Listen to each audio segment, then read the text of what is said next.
베드로 후서 2장 1절로 11절까지의 말씀.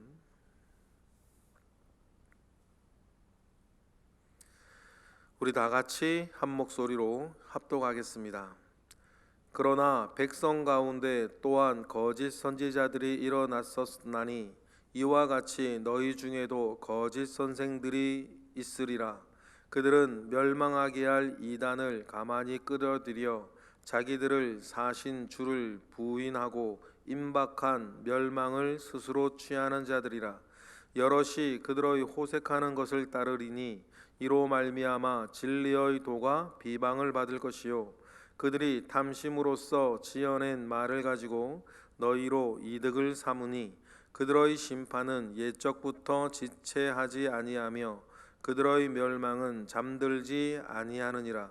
하나님이 범죄한 천사들을 용서하지 아니하시고 지옥에 던져 어두운 구덩이에 두어 심판 때까지 지키게 하셨으며 옛 세상을 용서하지 아니하시고 오직 의를 전파하는 노아와 그 7 식구를 보존하시고 경건하지 아니한 자들의 세상에 홍수를 내리셨으며 소돔과 고모라 성을 멸망하기로 작정하여 재가 되게 하사 후세에 경건하지 아니한 자들에게 본을 삼으셨으며 무법한 자들의 음란한 행실로 말미암아 고통당하는 의로운 롯을 건지셨으니 이는 이 의인이 그들 중에 거하여 날마다 저 불법한 행실을 보고 들음으로 그 의로운 심령이 상함이라. 주께서 경건한 자는 시험에서 건지실 줄 아시고 불의한 자는 형벌 아래에 두어 심판날까지 지키시며 특별히 육체를 따라 더러운 정욕 가운데서 행하며 주관하는 일을 멸시하는 자들에게는 형벌할 줄 아시느니라. 이들은 당돌하고 자긍하며 떨지 않고 영광 있는 자들을 비방하거니와 더 큰 힘과 능력을 가진 천사들도 주 앞에서 그들을 거슬러 비방하는 고발을 하지 아니하느니라. 아멘.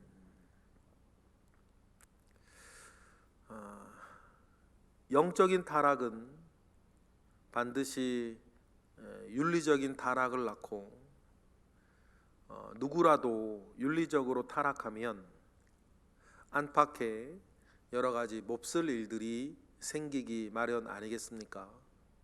여러분, 이러한 영적인 3단계 원리들을 우리는 꼭 명심하고 나를 돌아보고 우리 주변을 돌아보고 이 세상도 그렇게 살펴야 될 줄로 믿습니다. 근원적인 것은 무엇입니까?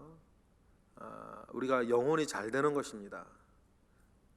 영혼이 잘 되고 타락하지 아니하고 영혼이 잘 되는 것은 우리가 하나님 아버지 앞에 분명히 영적으로 먼저 서 있는 것이죠.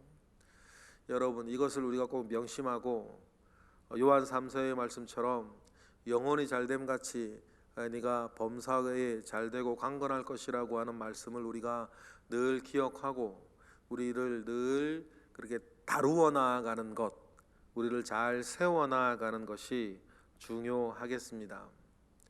우리 영혼이 잘못되어져 가는 그 첫 걸음들이 또 있겠죠. 우리가 영혼이 잘 되어지는 어떤 하나님의 은혜의 보좌에 담대히 나아가기 위한 방법들도 있을 것이고, 또 반대로 우리가 영혼이 잘못되어지는 그런 어떤 계기들도 있을 것 아닙니까? 여러 가지가 있을 수 있을 것인데 베드로 후서에서 우리 영혼이 잘못되어지고 우리가 영적으로 타락되어져 가는 그 첫 번째 우선되는 요소로 성경을 사사로이 푸는 것, 이렇게 말을 합니다. 어제 본문이었죠. 성경을 이렇게 사사로이 푼다라고 할 때 여러분, 사사롭게 푼다라고 하는 말이 이게 무슨 말일까요? 사사롭게 푼다, 이게 사사롭다라고 하는 말을 원어로 좀 찾아보면 자기만의 자기에 관한 사적인 이런 뜻이에요. 그러면 사사로이 푼다라고 하는 말이 무슨 말이 느낌 오시죠? 자기만의 생각 안에서 자기를 위해서 자기에 관하여서 어떤 이해득실 안에서 지극히 자기에게만 맞는, 자기 상황에서만 맞는, 자기 생각과 자기 어떤 것에만 맞는 어떤 그 틀 안에서 원래 이 뜻이 무엇인지, 하나님이 무엇을 원하시는지에 대해서는 작정하든지 작정하지 아니하든지 생각하지 아니하고 자기에 관한 이야기들로, 자기에게 상관된 이야기 안에서만 성경을 풀어나가는 것을 사사로이 푼다. 그래서 여러분, 성경에 자기 죄로 죽느니라 할 때 그 자기라는 이 단어와 이 사사롭다라고 하는 단어가 똑같은 단어예요. 예를 들어 성경에 여자는 모두 자기 남편에게 복종하라라고 했을 때 그 자기라는 단어와 이 사사롭다라는 단어가 똑같은 단어예요. 모든 사람이 자기 욕심으로 죽느니라 라고 성경에 기록되어졌을 때 이 자기라는 단어가 이 사사롭다, 사사롭게 푼다라는 말과 동일한 단어니, 성경을 사사롭게 푼다라고 하는 말이 성경을 자기 마음대로, 자기 뜻대로, 자기 상황에 따라 말씀으로 나를 생각하는 게 아니라 자기 상황으로 말씀을 생각하는 그런 거꾸로 된 성경 읽기, 성경 해석, 그런 것을 뭐라 그래요? 성경을 사사로이 푼다, 그렇게 이야기를 합니다. 그렇게 성경을 사사로이 풀면 푸는 사람과 여러 가지 그런 사람들이 교회에 존재하게 되겠죠. 그리고 그 사람들과 맞대어져 가지고 거짓 교사들과 거짓 선지자들이 드러나게 되지 않겠습니까? 등장하지 않겠습니까? 정말 온전한 교회는 말이죠, 알게 되는 거예요. 요한계시록에 에베소 교회가 잘한 것이 그거였죠. 에베소 교회가 요한계시록 보면 잘못한 것도 있었는데 에베소 교회가 참 잘한 것도 있었어요. 거짓 교사와 거짓된 가르침을 딱 알고 끊어냈던 부분들이 있었죠. 에베소 교회 역사적으로 이게 되짚어 보면 그럴만 했어요. 에베소 교회는 그 에베소 교회에 사역했던 사람들이 길어서 가던 사람들이었거든요. 사도 바울이 거기서 사역을 했고요, 아볼로가 거기서 사역을 했고요, 디모데가 거기서 사역을 하지 않았습니까? 그러면 얼마나 그러면 그곳에서 하나님의 말씀을 잘 가르쳤겠어요. 특별히 에베소에는 두란노 소원이라고 하는 신학교까지 있었으니, 그러니 그 안에서 에베소 교회가 주님께 책망받은 어떤 그런 부분도 있었지만, 잘한 부분들이라고 하면 언제나 거짓 교사와 거짓 선지자들과 거짓된 것들을 늘 잘 분별하여서 끊어내고 막아서고 했던 것들이 에베소 교회의 칭찬이었죠. 그러니 우리가 말씀 가운데에 분명히 알고 분명히 서서 이것이 무엇인지 성경을 풀어나갈 때부터도 사람들의 욕망에 편승하여서 무조건 성공신화 이야기하든지 성경으로 세상의 어떤 물질주의, 세상의 여러 가지 세속된 어떤 생각 가운데에서 말입니다, 막 된다 그러고 안 된다 그러고 이렇게 신앙의 원리와 핵심은 이야기하지 아니하고 사람들의 욕망을 이렇게 자극하고 욕망을 채워주는 쪽으로 말씀을 이렇게 흘러가게 하는 그런 것들은 매우 잘못된 것이에요. 그게 뭡니까? 성경을 사사롭게 푸는 것. 그렇게 해서 여러분, 교회가 진리를 분별하지 못하고 있으면 거짓 교사들과 거짓 선지자들이 등장하고 와더라도 알아보지를 못하니 그냥 내 마음에 들고 내 귀에 즐겁고 무조건 받아들이게 될 거 아니에요. 그러한 것들이 이제 교회 세속화의 매우 중요한 요소, 원인으로 베드로도 지적하고 있고, 지금 베드로 후서를 담당하고 베드로가 쓸 때에 그 일들의 세속화의 어떤 사사로이 성경을 풀어서 영혼을 잘못되게 하는 그 사람들의 가르침은 성경을, 예수님의 이야기를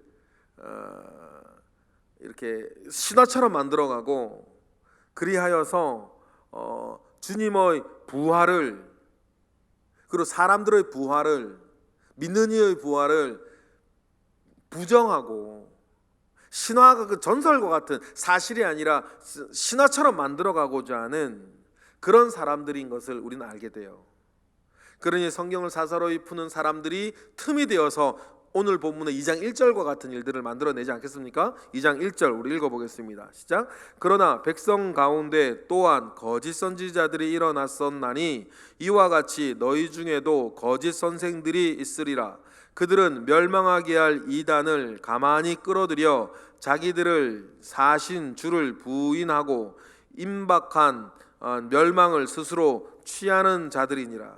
그래하여서 자기들을 사신 주를 부인하는 것, 그러니까 주님의 주권을 부인하고 주님이 우리의 주인이 되시는 이유는 죽으시고 부활하시고 그 은혜 가운데 우리를 믿음 가운데 사신 것인데, 죄를 속하여 사신 것인데, 그런 주님의 주권을 부인하는 거죠.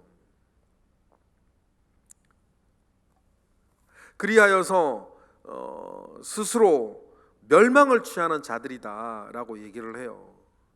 이렇게 우리가 예수 그리스도를 주인으로 모시고 우리가 살지 아니하고 내 마음대로 살기 시작하고 우리가 하나님의 말씀, 그래도 여러분 그리스도인이 나아요. 왜냐하면 그리스도인은 하나님의 말씀을 늘 이렇게 옆에 들으며 끼며 살고 있는데, 그렇지 못한 사람들은 자기 마음대로 사는 것이잖아요. 그죠? 안 들키면 돼요. 제가 예전에 막 직장 생활을 할 때에도 정말 어린 나이였지만 그때 싫었던 것이 뭐냐면, 그 직장 생활하는 사람들이 뭐 집에 뭐 와이프에게든지 간에 아니면 회사에든지 간에 그들이 기본적으로 가지고 있는 마음을 제가 느꼈어요. 안 들키면 되는 거예요. 안 들키면 되는 거예요. 내 마음을 안 들키면 되고, 내 말을 안 들키면 되고, 내 행동을 안 들키면 돼요. 와이프한테 안 들키면 되고, 자녀들한테 안 들키면 되고, 회사에만 안 들키면 되는 거예요. 그들은 무엇이 옳고 그르다에 관심 없었어요. 안 들키는 거에 관심 있는 거예요. 그러니 여러분, 그 속에서 말입니다, 뭐 각종 일들이 뭐 일어나는 거 아닙니까? 안 들키면 되니까. 여러분, 이러한 것들이 왜 일어날까? 그들은 살아계신 하나님에 대한 의식이 없어요. 하나님이 지금 나의 삶을 보고 계시다는 것을 몰라요. 인정하지도 않아요. 그저 딴 곳에 있는 이해관계가 얽혀있는 사람들을 눈만 피하면 되는 거죠.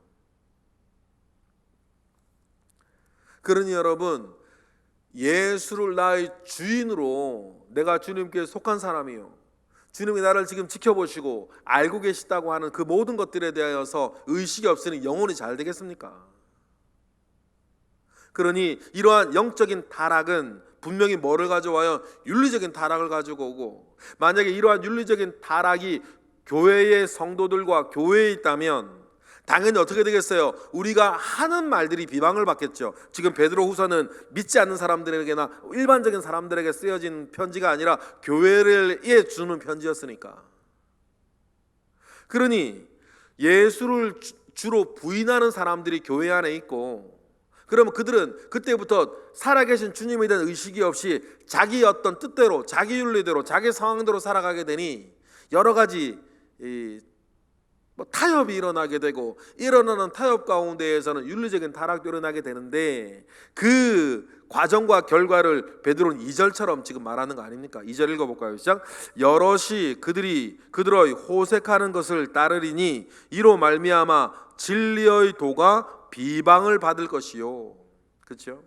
이런 영적인 타락은 이러한 윤리적인 타락을 가져오고, 믿는 이가 윤리적으로 타락하면 우리가 가지고 있는 진리의 도가 비방을 받는 것이다. 여러분, 이 어떤 단계들을 우리가 명심하고 살아가야 될 줄로 믿습니다. 가장 원초적으로는 내가 하나님 아버지 앞에 다시 설 것을 알기 때문이요. 두 번째는 아들 된 자가 말이죠, 교도의 마지막은 입신양명이라 그랬는데, 설령 우리가 100번 양보해서 우리가 입신양명하듯 하나님 아버지 앞에 영광은 드리지 못한다 할지라도, 내가 무엇인가 잘못하고 내가 무엇인가 어렵게 해서 우리 하나님 아버지와 예수 그리스도의 진리를 여러분 비방받게 해서는 안 되겠다라고 하는, 최소한 내가 우리 아버지 하나님께 영광은 못 드린다 하더라도 우리 하나님 아버지 욕먹이지 않아야겠다라고 하는 마음 가운데 우리가 살아야 되지 않겠습니까? 그러니 여러분, 영적인 타락은 윤리적인 타락을 가져오고 윤리적인 타락은 사회적인 비판을 가져오는데, 그래서 여러분, 이러한 모든 일들의 근원을 3절의 베드로는 탐심이라 생각을 마음해요. 왜 성경을 사사로이 풀겠습니까? 자기 욕심이 있기 때문이 아니겠어요. 그런데 이 모든 것들은 하나님이 뭐 하신다? 심판하신다. 우리 3절 읽어보겠습니다. 시작. 그들이 탐심으로써 지어낸 말을 가지고 너희로 이득을 삼으니 그들의 심판은 옛적부터 지체하지 아니하며 그들의 멸망을 잠들지 아니하느니라. 하나님께서 내버려 두겠냐는 거예요. 그러면서 베드로는 세 가지 정도의 예를 들지요. 4절에도 어떤 예를 듭니까? 천사들이 맨 처음에 타락할 때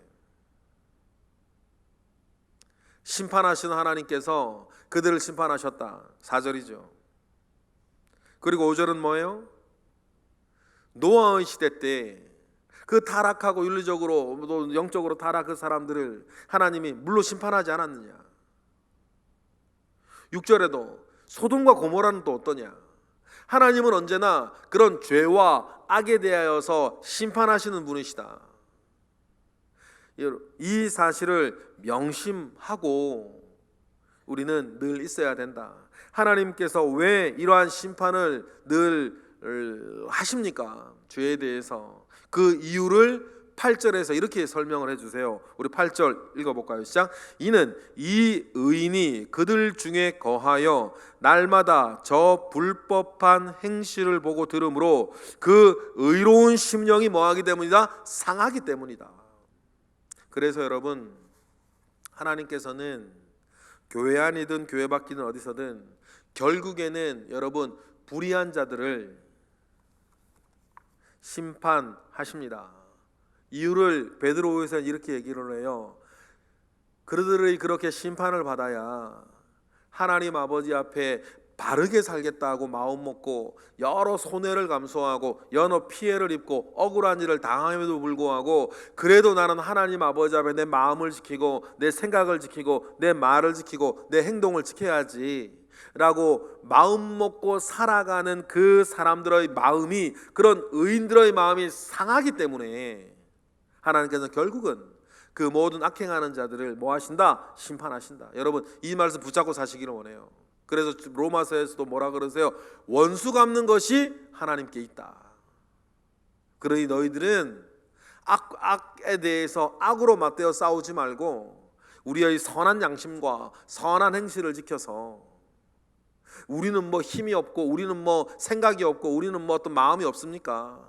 그럼에도 불구하고 우리는 악과 악에 대해서 맞대어 싸우지 아니하고 원수 갚는 것은 하나님께 있다는 것을 기억을 하고, 여러분, 저와 여러분은 마음과 생각과 말과 행동을 하나님 아버지 앞에 지켜나가시기를 바랍니다. 그래, 오늘 말씀처럼 그 의인의 심령이 상하기 때문에 하나님은 그 모든 악행하는 사람들을 역사적으로 심판해 오셨던 것처럼 지금도 하나님은 가장 적절한 때에 심판하시는 분이신 것을 우리는 기억을 합니다.